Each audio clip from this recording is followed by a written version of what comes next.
This is a presentation about data collection and reporting. These are the methods that are used by the Institute for Behavior Change staff who are delivering intensive behavioral health services to children in southeastern Pennsylvania. First of all, there are types of data, and I believe there are two. The first is treatment delivery data. The second is treatment outcome data. Treatment delivery data is data created by the treatment providers to document fidelity to the treatment plan during treatment delivery. Treatment outcome data, on the other hand, is created by the treatment recipients to document the quality of life changes resulting from treatment delivery. The IBHS regulations, that is the Intensive Behavioral Health Regulations, for both individual and ABA programs require collection of treatment delivery data. There's no question about that. A funding agency requires reporting about the acquisition of replacement behavior, not just target behavior, but this is still treatment delivery data because it comes from the treatment provider. The Kossor scale that I invented is actually a standardized method of behavior tracking and analysis of treatment outcome data because the data comes from the treatment recipient or their parent if they're a child. It is collected on an interval scale, not a nominal or ordinal scale like Likert scales typically are. It is in fact an interval scale, is highly reliable and valid, and can be analyzed because of its basis on an interval scale by analysis of variance and other sophisticated statistical tests. There are two modes of treatment that I want to focus on in this presentation in Pennsylvania. We have individual IBHS and ABA IBHS. There is one other category of IBHS, and that is group services. But for all intents and purposes, there really are just these two. In the definition for billable BC activity in the individual IBHS model, we have this text. In the ABA IBHS material, we have this much longer description of what is billable activity by behavior consultants in ABA programs. The first few sentences are virtually identical, but this yellow section down here is unique to the ABA IBHS treatment model.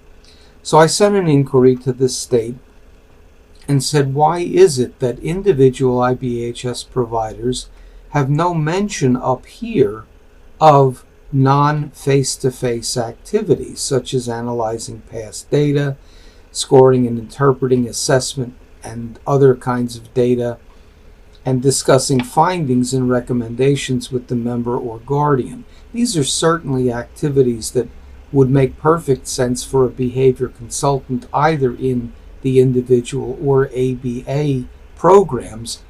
These activities, including data collection, documentation, and staff oversight, were included in permissible activities for behavior consultants in the individual program, but behavior consultants in the individual program simply can't bill for those activities separately as they can in the ABA program. In other words, we have two levels of care for children, individual and ABA. ABA implements the state-of-the-art evidence-based practices and standards of care that are at the highest level as identified by the Behavior Analyst Certification Board. The fact that these same services are covered up here in terms of face-to-face consultations and assessments with team members, attendance at team meetings related to the member, and development of the treatment plan, which includes observation, behavior tracking, defining antecedents and defining consequences, etc. That means, I think, all of these activities, including this yellow stuff, is included in these definitions up here, can be delivered by behavior consultants in the individual program. And finally, we have types of error. Type 1 is saying that there is something wrong when nothing is actually wrong. Type 2 is saying there is nothing wrong when something actually is wrong. Of the two, type 2 is more serious than type 1 because it deprives the child of necessary help. Type 1 error provides unnecessary help, which quickly becomes obvious to an ethical provider who's taking outcome data, and the unnecessary help can be discontinued efficiently without harm to the child. And that's the important part here, taking outcome data. Without the outcome data going into the mix on an ongoing basis, it's not possible to rapidly identify type 1 error. And it's also impossible to determine with a high level of statistical significance or accuracy whether or not your treatment program is having a desirable effect on the child. And it becomes kind of a contest between the managed care company reviewer and the treatment provider to see who can prevail in arguing that services are medically necessary.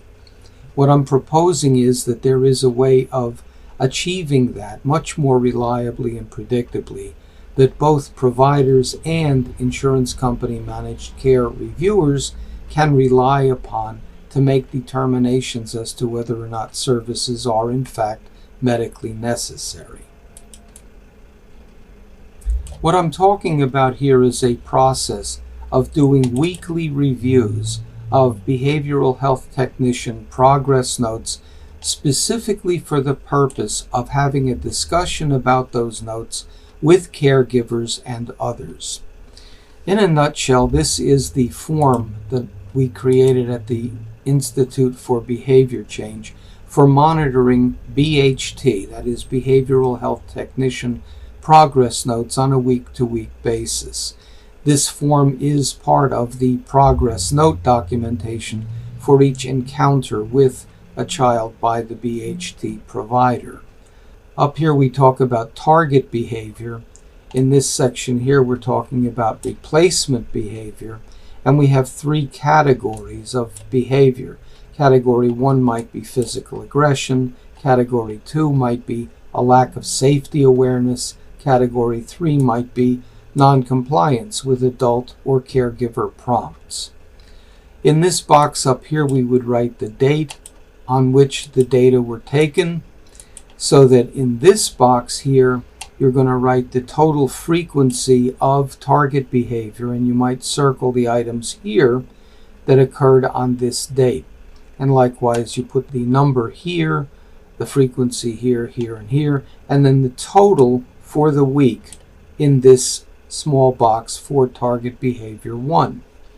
This small box is for target behavior 2, for target behavior 3 down here, and this is, in this box, the sum total of all the frequencies of replacement behavior that occurred on any date in this weekly period identified here, usually by the Friday in that week. So a typical week, we have 5 service delivery dates, a total of the frequency of target behavior 1 here, the frequency of replacement behavior 1 as an aggregate here, etc. At the end of the week, the plan is to review this data set with the parent, the caregiver, or somebody other than the service provider.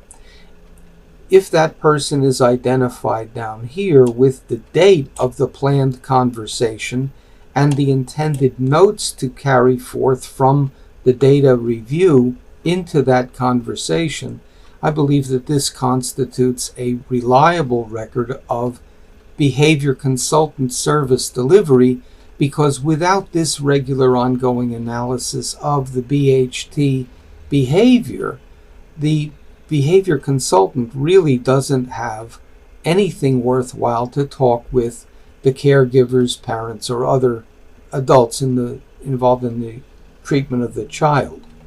If, however, the BHT is identified down here, that means that this is going to be used as part of the BHT's supervision.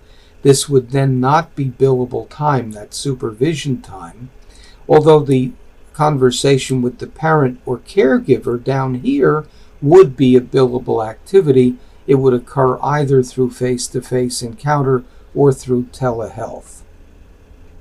So effectively, this one form is the foundation for ongoing monitoring of the child's treatment program from a treatment delivery standpoint.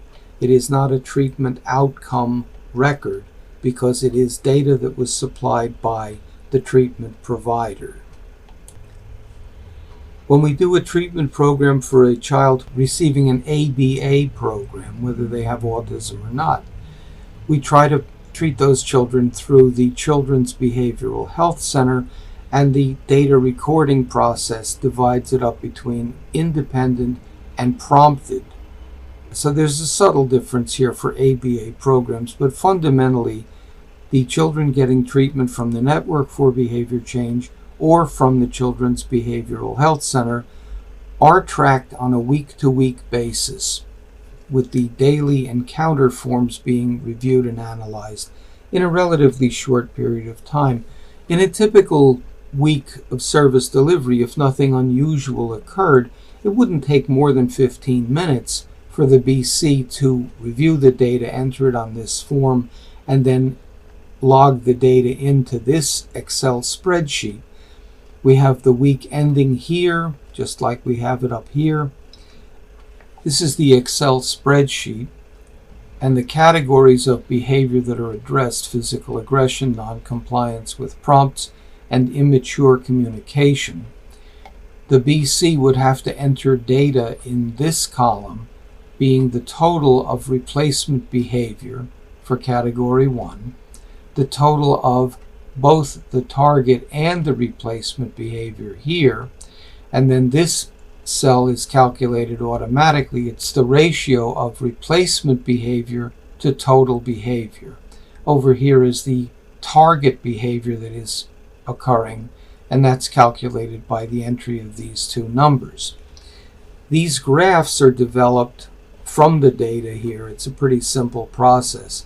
But the important thing to notice is that the upward trend in replacement behavior should be occurring. The upward trend in the ratio of replacement to total behavior should be occurring. It ideally should approach 100%. And the target behavior frequency should be reducing if you're having a treatment program that is being effective. And you can use these dates here to identify a range of a matter of weeks or a matter of months or even years in the totality of the child's treatment program. This is an annotation about what we're going to be trying to show using the target and replacement behavior analysis. And again, this is treatment delivery data. And that is included in the assessment report in this section in terms of progress in replacement behavior. In terms of treatment outcome measurement, we have created a scale. I call it the Kossor scale. I've been using it for about 30 years. It is based on a parent report of progress because we're working with children. There is a behavior record form here and a behavior record graph that are used on a week-to-week basis by the staff. As in the previous example, the week ending data is entered here, the frequency of category 1, the severity of category 1, and then an average is computed, which allows you to create these three graphs. Again, the frequency of target behavior should be going down if the treatment program is being effective. The severity of target behavior should be going down as well, and the average of frequency and target behavior, which is probably the most significant graph from the standpoint of treatment outcome measurement at a very global view, should also be going down. This is a description of the Kossor scale and the way it was developed. This is actually the Kossor scale, so you can see how it was developed. We have ratings from 0 to 10, and these are based on frequency in the past week. 2 is the upper limit for normal or tolerable for a child of the same approximate age. So in terms of shooting toward a target, we want to get the number down to 2 or lower. A rating of 3 to 4, and you can think of these ratings as a little bit like Richter scales measuring earthquakes. A 3 or 4 is categorically lower than a 5 or a 6, which is categorically lower than a 7 or 8, and then the catastrophic level of 9 to 10, which more often than not means that the child is not receiving care in a safe setting. But let's look at 3 to 4 for a frequency count in the past week. This means that a few occurrences occurred in the past week as measured by the parent. Almost every week in the past month, that would be a 3, or every single week there were a few occurrences. Every single week in the past month, that would be a 4. Now we have the term many times as opposed to a few. It's many times. And the parents can have a conversation with the BC about what the difference is between a few and many. The important thing is that this is a scale that is administered to the parent by the BC and causes an engagement with the BC to achieve a shared understanding of the child's behavior as measured by an objective outcome measurement system. Again, almost every week in the past month would be a 5. Every single week in the past month, if it occurred many times in the week, would be a 6. Now here we have several times per day as opposed to many times in the past week. Several times per day with breaks in between incidents almost every day to every single day. That's a 7 or an 8. And again, constantly, it never stops or stops only briefly before restarting, almost every day in the past week to every single day in the past week. So you can see that if you're a 3, you can't be a 4 or a 6 or a 2.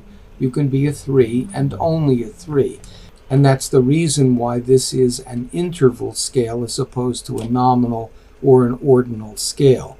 If you're a 7, you can't be an 8, because 7 is almost every day and 8 is every single day, and the incidents are happening several times per day, almost every day in a week to every single day in the week.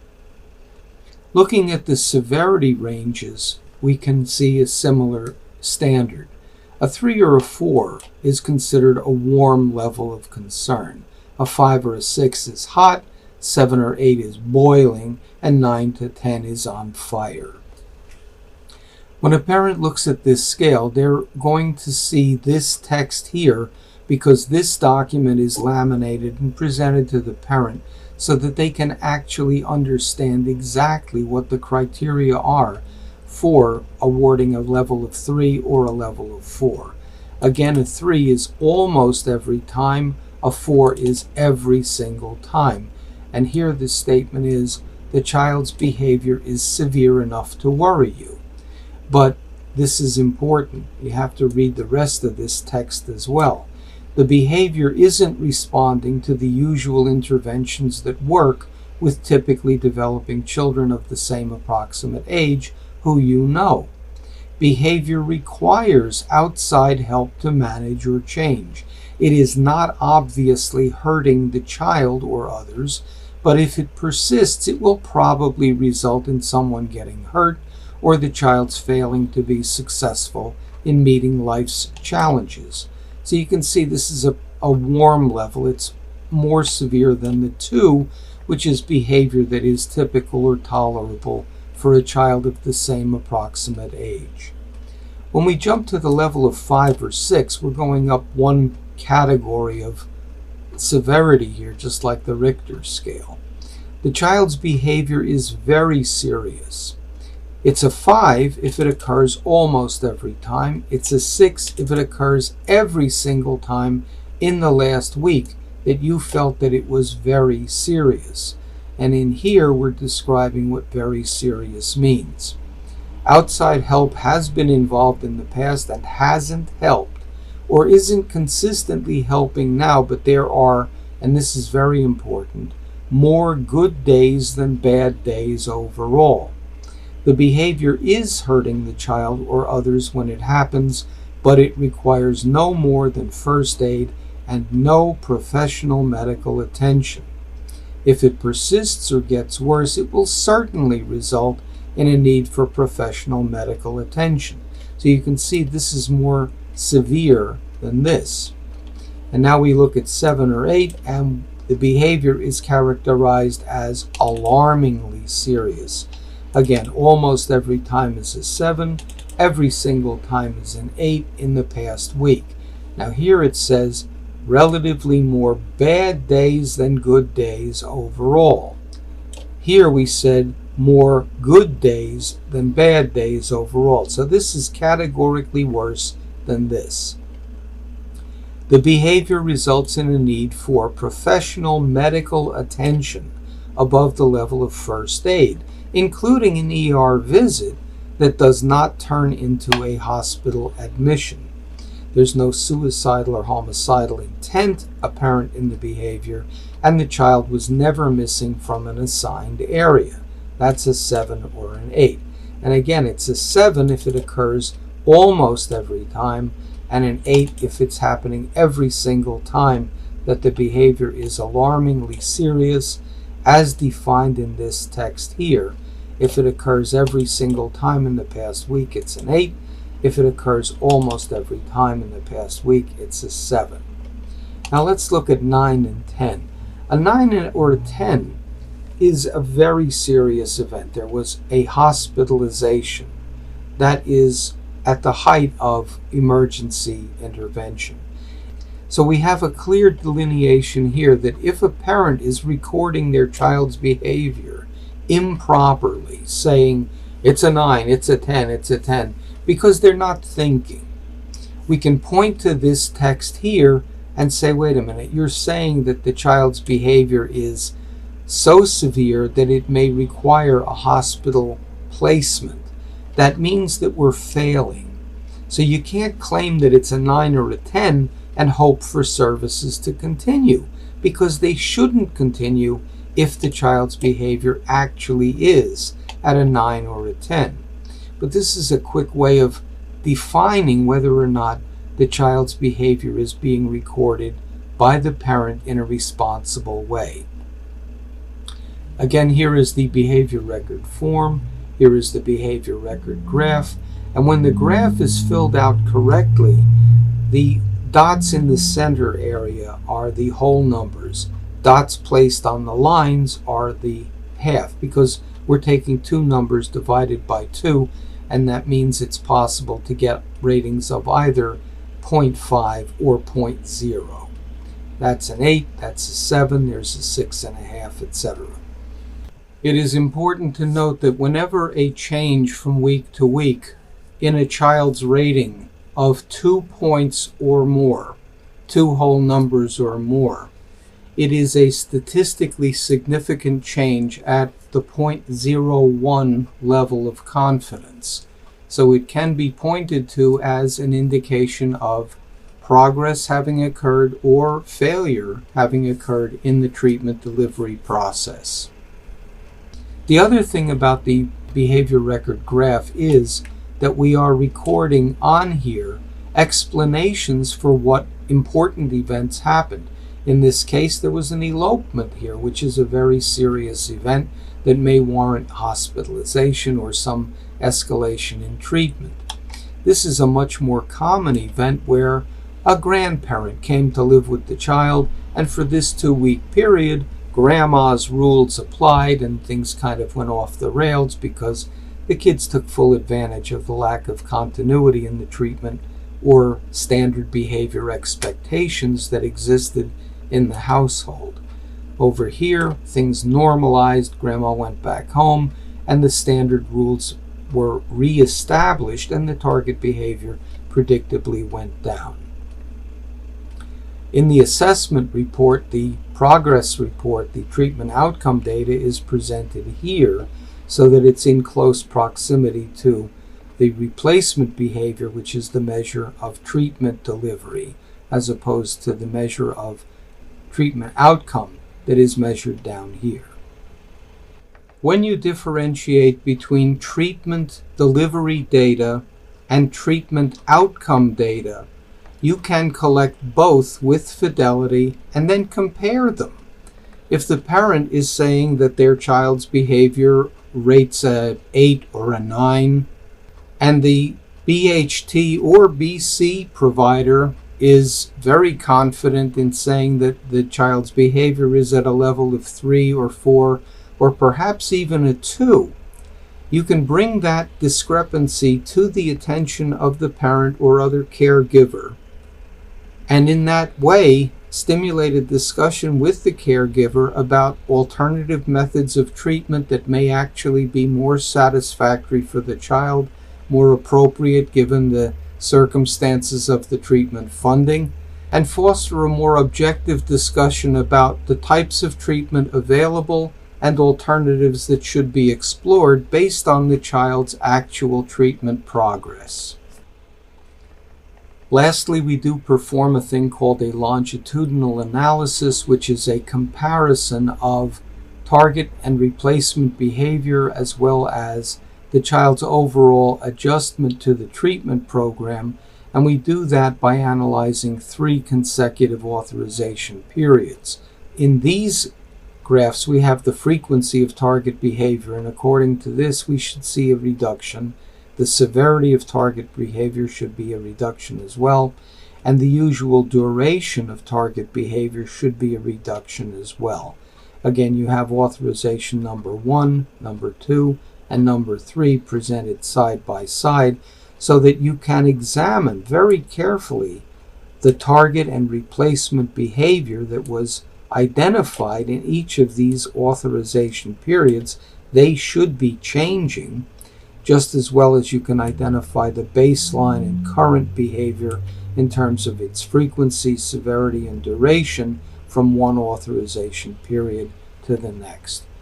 By doing these various analyses, I think we achieve the optimal level of data analysis. It doesn't take a great deal of time to do these analyses, and doing them provides a great deal of information, substantive information, that a behavior consultant can bring to their conversation with the child's parent, the school faculty, daycare administration, and insurance company reviewers when the question, is this treatment medically necessary, is being answered.